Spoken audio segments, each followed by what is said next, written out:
اور ایسا بھرپور حملہ کیا کہ بھارتی فوج میں کوہرام مچ گیا۔ بھارت نے دعویٰ کیا کہ اس حملے میں 50 امریکی ساختہ ٹینک بھی حصہ لے رہے تھے۔ پاک فوج کی طرف سے کیا جانے والا یہ حملہ اچانک تھا اور بھارتی فوج اس حملے سے نمٹنے کے لیے بالکل بھی تیار نہیں تھی۔ جیسا کہ میں پہلے آپ کو بتا چکا ہوں کہ فائر لائن کے ساتھ بھارتی فوج کی تعداد انتہائی کم تھی، اسی لیے بھارت کو صرف ایک ہی دن میں وہ شکست فاش ملی جس کا انہوں نے تصور بھی نہیں کیا تھا۔ چند ہی گھنٹوں میں چھم کے علاقے سے زیادہ تر بھارتی فوج جو وہاں موجود تھی وہ بھی پسپا ہو چکی تھی۔ البتہ کچھ جگہوں پر بھارتی فوج کی ٹولیاں اب بھی موجود تھیں جو پاک فوج سے جھڑپوں میں مصروف تھیں۔ ایسے ہی ایک مقام پر بھارتی ٹینکوں نے پاک فوج کے ٹینکوں کا راستہ روکنے کی کوشش کی، لیکن پاکستانی ٹینکوں کی بڑی تعداد دیکھ کر بھارتی فوج اپنے ٹینک چھوڑ کر بھاگ نکلی۔ پاک فوج نے یہ بھارتی ٹینک قبضے میں لے لیے۔ بھارت کے اندر موجود ایک گاؤں چک پنڈت سے بھی پاکستانی فوج پر شدید فائرنگ ہو رہی تھی۔ اس فائرنگ کو روکنے کے لیے اس وقت کے میجر میاں رضا شاہ ٹینک لے کر اس گاؤں کی طرف بڑھے۔ دشمن نے پاکستانی ٹینکوں پر اینٹی ٹینک گنوں سے فائرنگ شروع کر دی۔ میجر رضا شاہ کا ایک ٹینک تباہ ہوا تو وہ دوسرے ٹینک میں بیٹھ کر آگے بڑھنے لگے، لیکن یہ ٹینک بھی نشانہ بن گیا۔ وہ اس سے نکلے اور تیسرے ٹینک میں جا بیٹھے، لیکن تاریخ کے مطابق ان کا یہ ٹینک بھی دلدل میں پھنس گیا، مگر انہوں نے ہمت نہیں ہاری اور چوتھے ٹینک میں جا بیٹھے۔ انہوں نے 4 ٹینک بدلے۔ چک پنڈت پر قبضہ ہونے کے بعد ان کا آخری ٹینک بھی دشمن کا نشانہ بن کر تباہ ہو گیا اور اس میں موجود میجر رضا شاہ بھی شہید ہو گئے۔ میجر رضا شاہ نے بے مثال بہادری دکھائی تھی اور یہی وجہ تھی کہ انہیں نشان حیدر دینے کی سفارش بھی کی گئی۔ بھارت کی ایک اور مضبوط پوزیشن ایک علاقہ بوری جال تھی۔ یہاں بھارت نے بارودی سرنگوں کا ایک جال بچھا رکھا تھا اور خاردار تاریں بھی لگا رکھی تھیں۔ یہاں بھارتی فوج کی 6 سکھ لائٹ انفینٹری کی 2 کمپنیاں یعنی 200 سے زائد سپاہی موجود تھے۔ پاک فوج کی ایک کمپنی نے ان پر حملہ کیا۔ اس کمپنی کی کمان میجر شاہ نواز کر رہے تھے۔ جب وہ دشمن سے 400 گز دور رہ گئے تو ان پر شدید فائرنگ شروع ہو گئی، جس سے کمپنی کے بہت سے جوان شہید ہو گئے۔ خود میجر شاہ نواز بھی شدید زخمی تھے، لیکن انہوں نے پیچھے ہٹنے سے انکار کر دیا۔ ان کی بٹالین کے کمانڈر نے ان کی مدد کے لیے ٹینک بھیجے، جن کو دیکھ کر دشمن نے وہ پوزیشن بھی خالی کر دی، لیکن تب تک میجر شاہ نواز بھی شہید ہو چکے تھے۔ ان کی لاش بھارتی مورچوں کے بالکل قریب سے ملی۔ چھم کو ہاتھ سے نکلتا دیکھ کر بھارت اپنی ایئر فورس کو بھی میدان میں لے آیا۔ انڈیا کے 8 طیاروں نے پٹھان کوٹ بیس سے پرواز کر کے پاک فوج پر بمباری شروع کر دی۔ بھارتی طیاروں کے مقابلے میں پاک فضائیہ بھی حرکت میں آ گئی اور پاکستانی طیاروں نے بھارت کے 4 طیارے مار گرائے اور 4 بھارتی طیارے واپس اپنی حدود میں بھاگ گئے۔ بھارتی طیارے گرانے والے پاکستانی طیاروں کو اسکواڈرن لیڈر سرفراز احمد رفیقی اور فلائٹ لیفٹیننٹ امتیاز بھٹی اڑا رہے تھے۔ پاکستانی طیارہ شکن توپوں نے بھی ایک انڈین طیارے کو مار گرایا۔ بھارت نے اپنے طیاروں کی تباہی کا بدلہ لینے کے لیے 6 مزید طیارے بھیجے، جنہوں نے پاکستان کے 2 طیاروں کو گھیر لیا۔ بھارتی طیاروں کی فائرنگ سے ایک پاکستانی طیارے کو شدید نقصان پہنچا، لیکن طیارے کے پائلٹ فلائٹ لیفٹیننٹ یوسف اسے واپس بچا کر پاکستان لانے میں کامیاب رہے۔ بھارتی طیاروں کی کارروائی کے جواب میں ایک پاکستانی سٹار فائٹر طیارہ اپنے طیاروں کی مدد کے لیے آیا۔ بھارتی فضائیہ پاکستان کے سٹار فائٹر طیاروں سے انتہائی خوفزدہ تھی، اس لیے ان کو آتا دیکھ کر 6 میں سے 5 بھارتی طیارے واپس بھاگ گئے، لیکن ایک کو بھاگنے کا موقع نہ ملا۔ پاکستانی سٹار فائٹر کے پائلٹ حکیم اللہ نے اس کو سیالکوٹ کے قریب ایئر بیس پر اترنے پر مجبور کر دیا اور بھارتی پائلٹ کو جنگی قیدی بنا لیا گیا۔ پاک فضائیہ کی ان کارروائیوں سے پاکستان کو چھم سیکٹر میں مکمل فضائی برتری مل گئی تھی۔ پاک فوج نے چھم پر بھی قبضہ کر لیا۔ جب پاکستان میں یہ اعلان ہوا کہ پاک فوج اور آزاد فوج نے مقبوضہ کشمیر پر حملہ کر دیا ہے تو لوگ سڑکوں پر نکل آئے اور رقص کرنے لگے۔ صدر ایوب خان اور کشمیریوں کے حق میں زندہ باد زندہ باد کے نعرے لگنے لگے۔ ادھر کشمیر کے محاذ پر صورتحال یہ تھی کہ بھارتی فوج چھم کا علاقہ مکمل طور پر خالی کر کے دریا کے پار فرار ہو چکی تھی۔ ان کے پاس کوئی مضبوط پوزیشن فی الحال موجود نہیں تھی، یعنی چھم سے آگے جوڑیاں اور پھر دور تک کا علاقہ تقریباً خالی ہو چکا تھا۔ پاک فوج منصوبے کے مطابق آسانی سے اخنور کی طرف مارچ کر سکتی تھی، بلکہ صرف 1 یا 2 دن کے اندر اس پر قابض بھی ہو سکتی تھی۔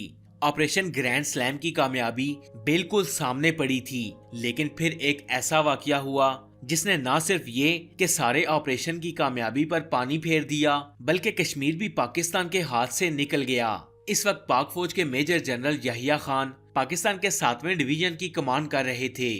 وہ جنرل اختر ملک کو ہٹا کر ان کی جگہ خود آپریشن کی قیادت کرنا چاہتے تھے۔ انہوں نے جنرل موسیٰ کو بھی اپنا ہم خیال بنایا اور جنرل موسیٰ نے 2 سپتمبر کو عین اس وقت گرینڈ سلیم کی کمانڈ تبدیل کر دی جب پاکستانی فوج فتح کے انتہائی قریب تھی۔ اچانک فوجی کمان کی تبدیلی سے ایسی کنفیوژن پیدا ہوئی کہ اس سے پاک فوج کی پیش قدمی رک گئی۔ جنرل اختر ملک تو یہاں تک کہتے ہیں کہ پاک فوج کا 10واں بریگیڈ جس نے دریا کے پار مقبوضہ علاقے پر چڑھائی کرنا تھی، اس کے سربراہ بریگیڈیئر عظمت جنرل یحییٰ سے ملے ہوئے تھے، اس لیے انہوں نے جان بوجھ کر پاک فوج کی پیش قدمی روک دی۔